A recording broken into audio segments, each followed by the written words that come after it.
नमस्कार, मैं निकिता सभी दर्शकों को वॉइस आपकी आवाज़ में स्वागत करती हूँ। 2019 के लोकसभा चुनाव में राजनीतिक दलों में ज़ोरों शोरों से प्रचार प्रसार चल रहा है। आइए इसी बीच हम बातचीत करेंगे बीजेपी के अलीपुरद्वार अध्यक्ष श्री गंगा प्रसाद शर्मा जी से। नमस्कार गंगा प्रसाद जी। बीजेपी केंद्र में 5 सालों से आपका दल शासन कर रहा है, लेकिन बंगाल में अभी तक बीजेपी अपना ज़मीन नहीं बिठा पा रहा है। इसमें आपका क्या कहना है? बंगाल में बीजेपी अपना ज़मीन नहीं दिखा पा रहा है, ये आप लोग का सोच हो सकता है। शासक दल तृणमूल तो बीजेपी से परेशान है, डरा हुआ है। हम ऐसा मानते हैं बंगाल में बीजेपी अभी बहुत मजबूत है और हम शासक दल को चुनौती दे रहे हैं और यही लोकसभा का रिजल्ट आपको बता देगा बंगाल में बीजेपी कितना शक्तिशाली बन गया है।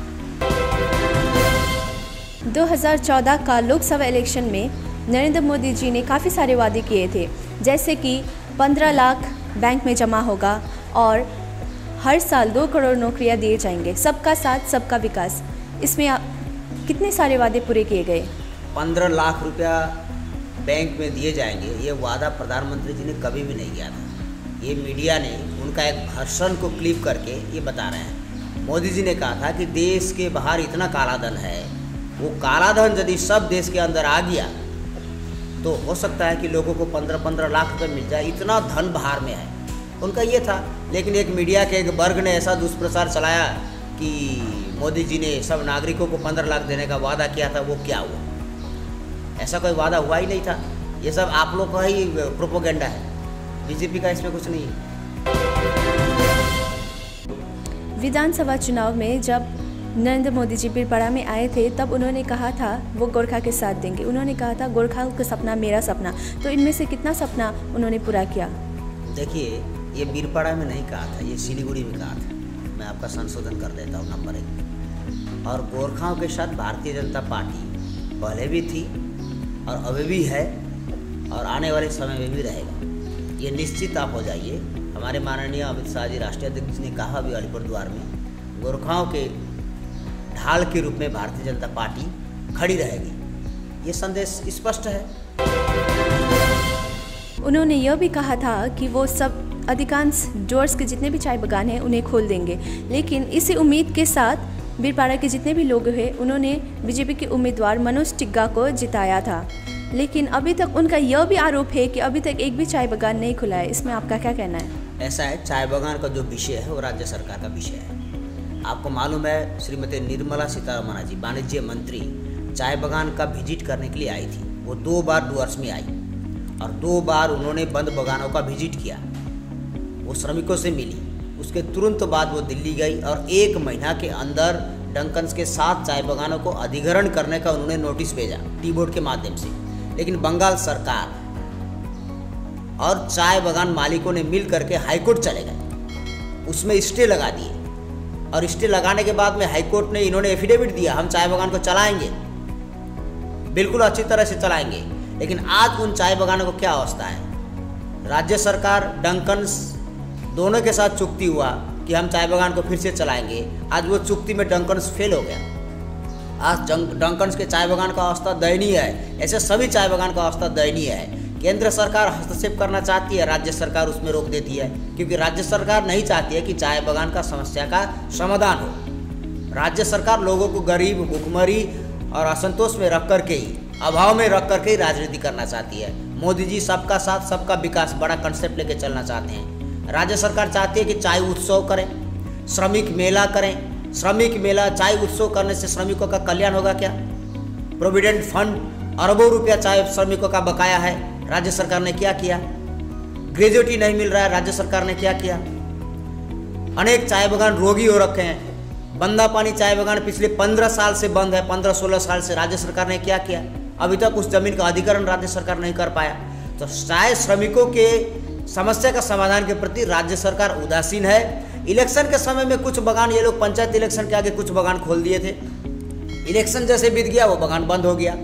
चाय बागानों में भी एक सिंडिकेट राज चल रहा है। चाय श्रमिकों को उनका कोई अधिकार नहीं मिल रहा है, ये आप जान लीजिए। और सब राज्य सरकार के षड्यंत्र के कारण नहीं मिल रहा है। चाय श्रमिकों का आज जो दशा हुआ है उसमें 100% दोष राज्य सरकार का है। राज्य सरकार चाहती नहीं है केंद्र सरकार इसमें हस्तक्षेप करे, केंद्र सरकार से हम कोई सहयोग ले।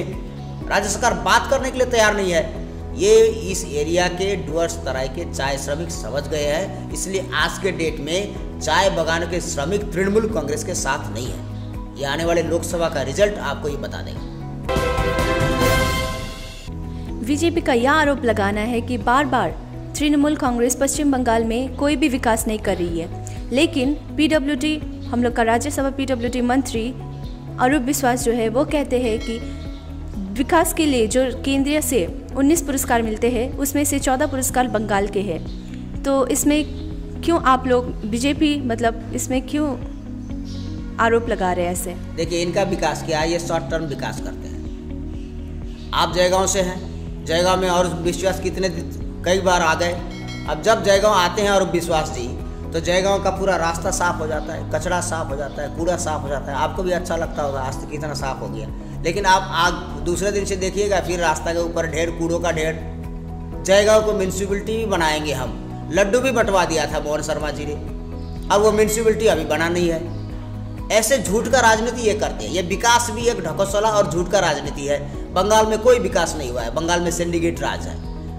एक रोड बनता है आपको 10 करोड़ रुपया का और काम होता है उसमें करोड़ रुपया का भी नहीं, 9 करोड़ रुपया हवा हो जाता है और एक साल भी वो रोड चलता नहीं है। जयगांव में देखिए पीसीसी रोड हर गली में बनाया, आज रोड का अवस्था आप देखिए, जयगांव के नालों का अवस्था आप देखिए, जयगांव में बारिश होता है तब भूटान गेट का अवस्था आप देख लीजिए, जयगांव में ट्रैफिक समस्या का आप देख लीजिए। अरूप विश्वास जी बार बार जयगांव आते हैं, लेकिन उसी जयगांव का अवस्था आप देख लीजिए।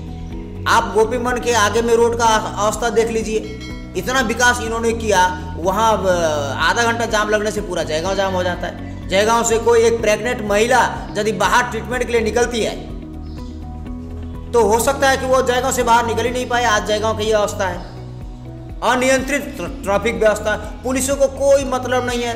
जयगांव के पुलिस धंधे में ही व्यस्त है सब। जयगांव में जिस प्रकार से जमीन दखल, जोर दखल का धंधा चल रहा है सामाजिक तत्वों द्वारा, शासक दल का प्रश्रय उसमें है, तो विकास कहाँ है?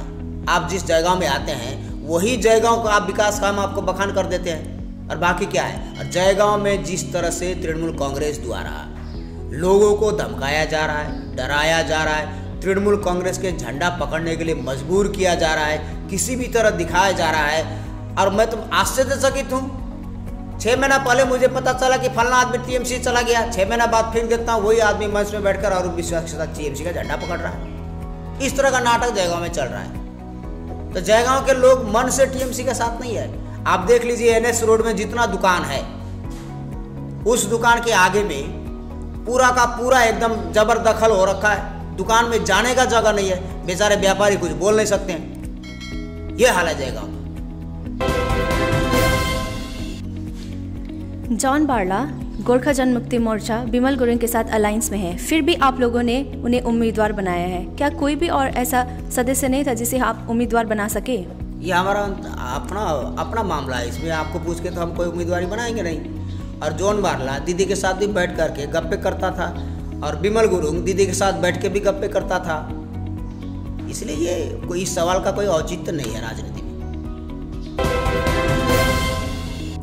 आप इस चुनाव को लेकर प्रचार किस प्रकार से कर रहे हैं? हम लोगों के दिल में उतर रहे हैं, हम सीधा लोगों के दिल में उतर रहे हैं। नरेंद्र मोदी जी ने, आदरणीय प्रधानमंत्री जी ने विगत 5 वर्षों में जो देश में काम किया है, आप भी जाइए, आज आप जयगांव से निकलिए, हाईवे देख लीजिए, कौन सा हाईवे ऐसा है जहाँ काम नहीं हो रहा है। ये एशियन हाईवे का काम जब हमारा सरकार आया तभी शुरू हुआ, पिछले 10 साल से अटका हुआ था, हमारे आंखों के सामने है।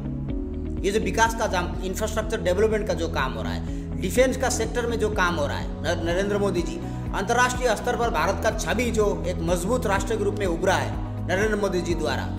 और सबसे बड़ा बात है, नरेंद्र मोदी जी द्वारा जो जन कल्याण के योजनाओं को लागू किया है, लोगों के खाते नहीं खुलते थे, गरीब आदमी बैंक नहीं जाते थे, प्रधानमंत्री जनधन योजना के माध्यम से गरीब लोगों का खाता खुला है। एनआरजीएस का पेमेंट डायरेक्ट लोगों के खाते में ढुक रहा है। पहले वहां पर बिचौलिया का काम होता था, लोग कमीशन लेते थे, वो अब बहुत कम हो गया है।